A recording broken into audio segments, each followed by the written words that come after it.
You're listening to the Creepcast on DownrightCreepy.com. Now, here's your creepy host.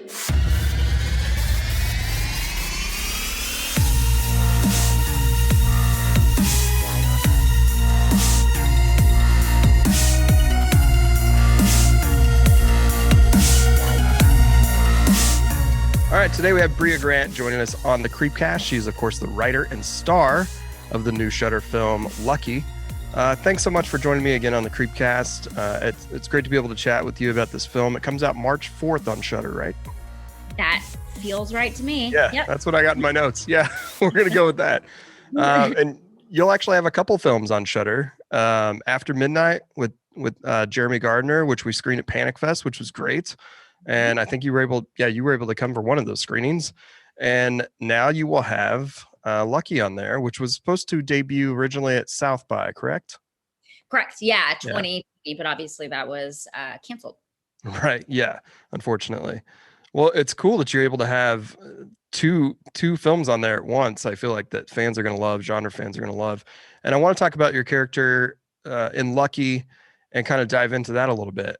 May, who's an author, trying to write another book, kind of doing a book tour, promotional tour, but she's got a lot of concerning things happening at home, I guess we'll say.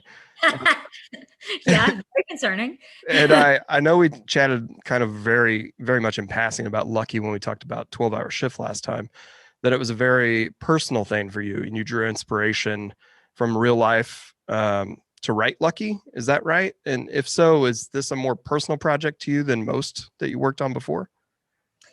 Yeah, I mean, obviously I wrote it, so that's going to make it a lot more personal rather than coming on something and, getting a script and having to dive into the character in, a matter of a couple of weeks.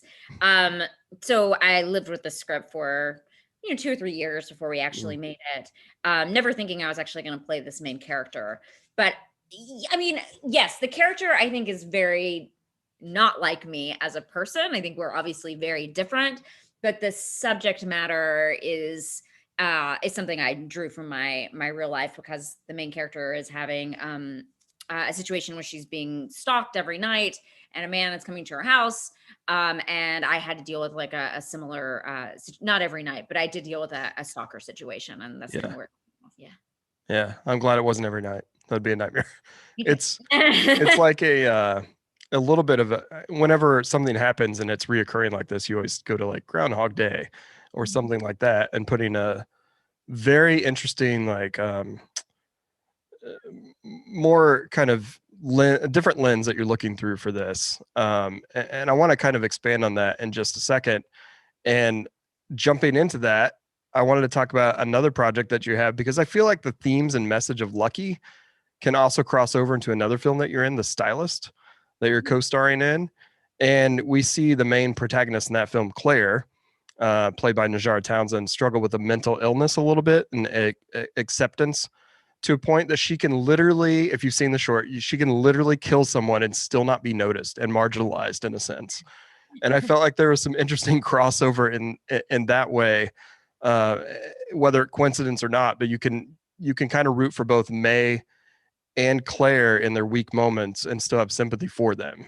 And so it's just an interesting thing that I just watched both films basically this week. So you got your dose of Brea Grant for sure. I know. Yeah. I mean, yeah, I think what's fun and interesting about cinema right now is that people are writing these really interesting, nuanced characters, both for women, but also I think after Midnight, I think Jeremy Gardner's character is also really interesting and not necessarily your normal leading man, where they are people who make mistakes or aren't making the best choices, but we still, it's kind of like almost the anti-final girl, right? It's not the virginal cheerleader. It's the someone who's much more complicated and but we're still cheering for them at the end, in theory. Yeah. Or they're following their story. How about that? We're still interested in their story. I hadn't even thought about, I guess, a little bit of loneliness factor that plays into this, and Jeremy's character in After Midnight. And he's dealing with some similar types of issues. I mean, not in the same way that May is. I don't want to get too deep into the story, but yeah, I mean, there's a similarity there with him, Claire, May, all of them. Yeah, that is really interesting. I never thought about After Midnight.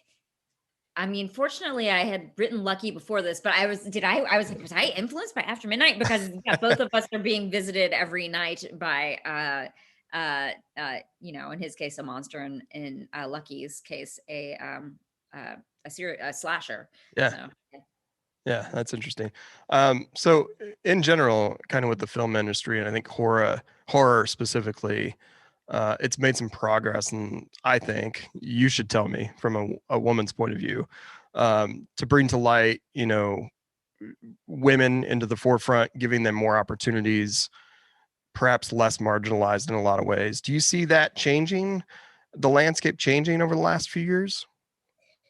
I mean, I can only speak for myself. I think a lot of people, I mean, obviously everyone's different. We all have different experiences.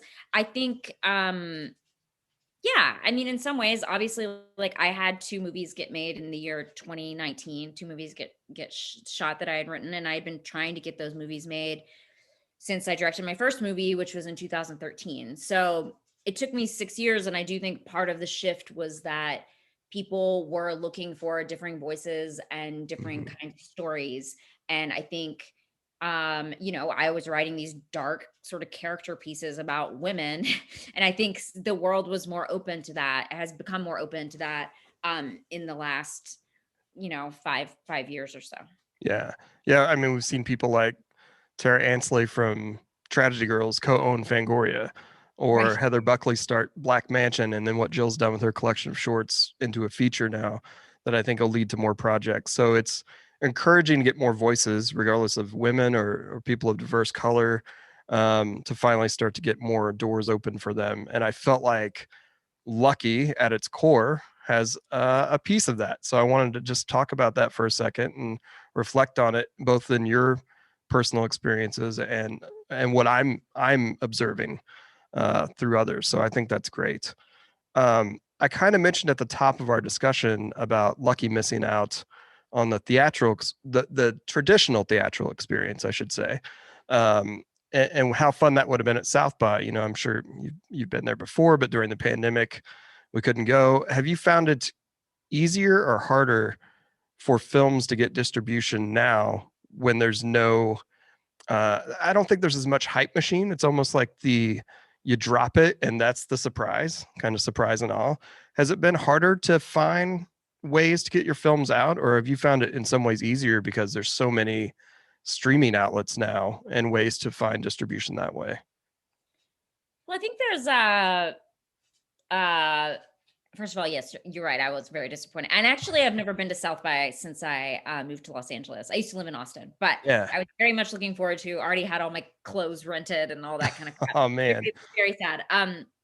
I mean, I think in some ways it's great because there's places that even if your movie you made for, $20 and, your friends in the backyard, there are places that will put it up, and that is really awesome because it means like there is a reach and sort of a democratization of filmmaking in some ways because of the distribution models. I think in other ways it's tough because it's hard to get your voice heard, and I think there's a lot of stuff out there for people to watch, and so breaking out of the herd of movies that's released every week can be it can be a lot harder. And in the indie space in particular, I think it's really hard because there is no PR machine, there is no, plan. It's not like we can do what a bigger movie can do. And there's a ton of indies being made. So I don't know. I have concerns for the future of indie film for sure. I worry about whether or not these movies will get watched. And then if they don't get watched and they don't get paid for, then they won't get funded. So pay for your indie movies. Yeah.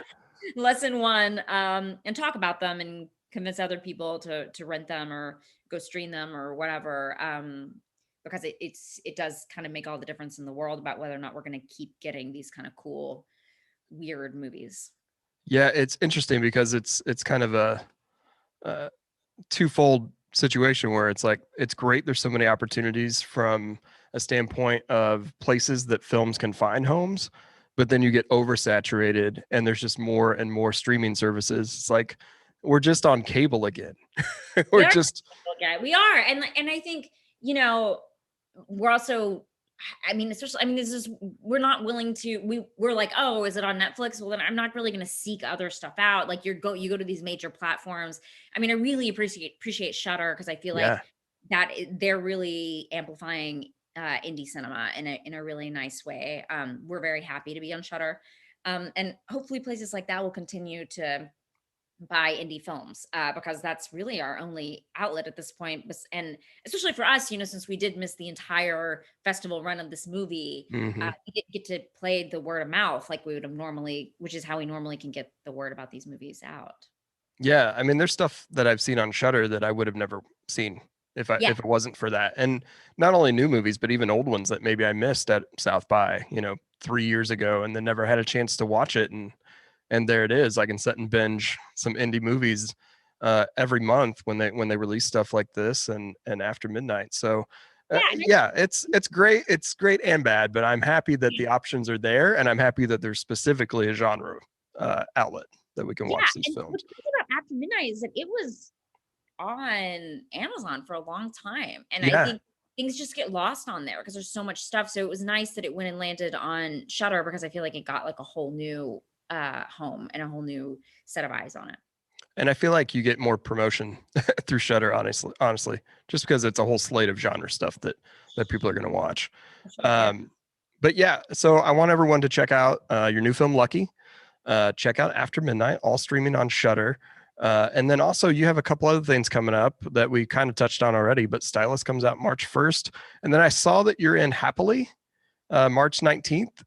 Can you talk about that at all? I'm friends with the director, and so he called me. I'm in like the background of Happily, but he thinks it's funny to put me on like the main credits. I saw that and I was like, you don't have a character name on Happily, and so I was shocked that you were actually in it. Then my mind went somewhere else, like, oh, she's a murderer, and then we can't talk about it. No, not at all. Listen, it is a great movie, and I asked him specifically what I should say because people keep asking me about it, which I'm very mad at him about. And he said something like it's the movie event of 2021. He had something for me to say, but it is a great fun movie, and I'm very fortunate because I live in a nice community of writers and directors in Los Angeles, and they call me up and go, "You were really I was very supportive of him making that movie, and he wanted me to come and be in the background." It's funny that it's almost a running joke now that you have to deal with on your own. Pretty much. Well, lots to look forward to. Do you have anything else that's coming up that we need to know about besides Lucky? I directed a movie called 12-Hour Shift that people should definitely check out. It's on Hulu now. Yeah, I checked that out. We chatted about that actually, and it was one of my favorites. So definitely check that out. Keep watching it, I'll just watch it over and over again. Let's get those numbers up. Yeah. Well, thank you so much for taking the time out, and we hope to chat with you again soon. Cool. Thanks, man. See ya. Bye. Bye.